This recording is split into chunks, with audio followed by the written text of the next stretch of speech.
আজকে হয়তো একটা আনন্দ ঘন পরিবেশে আজকের ক্রিকেট শোটা শুরু করা যেত। বাংলাদেশ ম্যাচ জিতেছে, বহুদিন পর ঘরের মাঠে টি-20 মাঠে গড়িয়েছে। আনফর্চুনেটলি আসলে সেই উল্লাস, সেই উচ্ছ্বাস দেখাবার জো নেই। একটা হৃদয় বিদারক ঘটনা ঘটেছে। একটা প্রশিক্ষণ বিমান নিশ্চয়ই জানেন দর্শক, আছড়ে পড়েছে রাজধানীর মাইলস্টোন স্কুলে।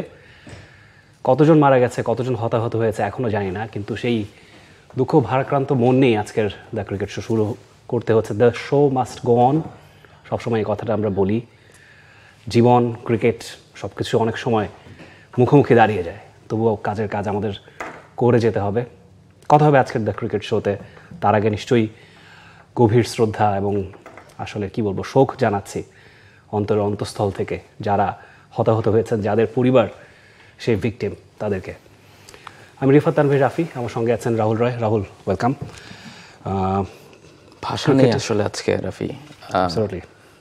যেই ধরনের ঘটনা বা ছবি আমরা দেখেছি, দেখা আমাদের জন্য খুব কঠিন। যাদের মানে যারা ইনভলভ, যাদের ছেলে মেয়ে আছে, যাদের ফ্যামিলি ইনভলভ, তারা আসলে কিভাবে আছেন আমাদের জানে। আমরা আসলে শোক প্রকাশ যে করব সেই শব্দ বোধ হয় আমাদের কাছে নেই। আমরা জানি না কিভাবে কি বলতে হয়। তবে আপনি যেটা বললেন রাফি, যে শো মাস্ট গো অন, এবং আমরা জাস্ট রিকোয়েস্ট করতে পারি যারা ওই জায়গাটাতে আছেন তারা যেন, যারা কাজ করছে তাদেরকে স্মুথলি কাজ করার হেল্পটুকু করেন।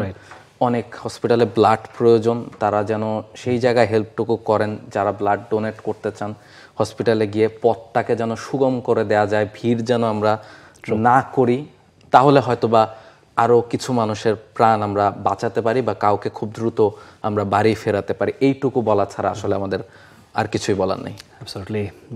দ্য ক্রিকেট শো, ক্রিকেট নিয়ে কথা তো আমাদেরকে বলতেই হবে। বাংলাদেশ প্রথম ম্যাচটা জিতেছে পাকিস্তানের বিপক্ষে এবং লো স্কোরিং ম্যাচ হয়েছে। যদিও বাংলাদেশের ব্যাটিং দেখে মনে হয়েছে তারা আসলে হেসে খেলেই চেস করেছে পাকিস্তানের ছড়ে দেওয়া 110 রান। খুব একটা বেগ পেতে হয়নি। মুস্তাফিজুর রহমান, হি ওয়াজ ব্রিলিয়ান্ট ইয়েস্টারডে। যেভাবে বল করেছেন মনে হয়েছে যে আসলে একদম প্রপার বোলিং উইকেট মনে হয়েছে। যদিও যখন আবার পারভেজ হোসেন ইমনরা ব্যাটিং করছেন তখন মনে হয়েছে ব্যাটিং উইকেট। উইকেট নিয়ে আমরা আসবো, তার আগে বাংলাদেশের এক্সেলেন্স নিয়ে কথা বলতে চাই। হ্যাট্রিক জয় টি-20-তে। এর আগে শ্রীলঙ্কায় বাংলাদেশ সিরিজ জিতে এসেছে। শ্রীলঙ্কার মাটিতে শ্রীলঙ্কাকে হারানো, ইটস এ হিউজ অ্যাচিভমেন্ট। টি-20-তে একটা সুবাতাস নিশ্চয়ই বলছে, কি বলবেন? অ্যাবসলিউটলি।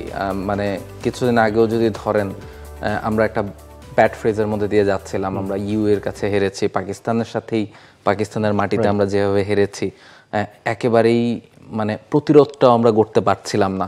সেই জায়গায় শ্রীলঙ্কার সাথে শেষ দুটো ম্যাচ যদি দেখেন, সেখানে আমরা ডোমিনেট করে জিতেছি। আমার মনে পড়ে না যে আমরা কবে একটা টি-20 সিরিজ এই ধরনের ডোমিনেট করে জিতেছি। একটাতে বোধহয় 80+ রানের একটা জয়, 83 রানের একটা জয়, একটা 7 উইকেটের জয়, এবং অনেক বল বাকি থাকতে।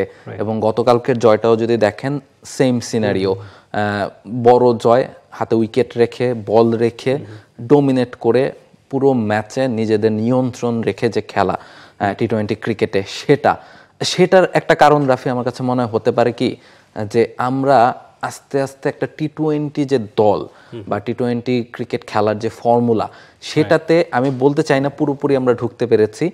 কিছু জায়গায় এখনো ঘাটতি আছে, তবে আমরা কিছুটা ওই রিদমটাতে ঢুকতে পেরেছি।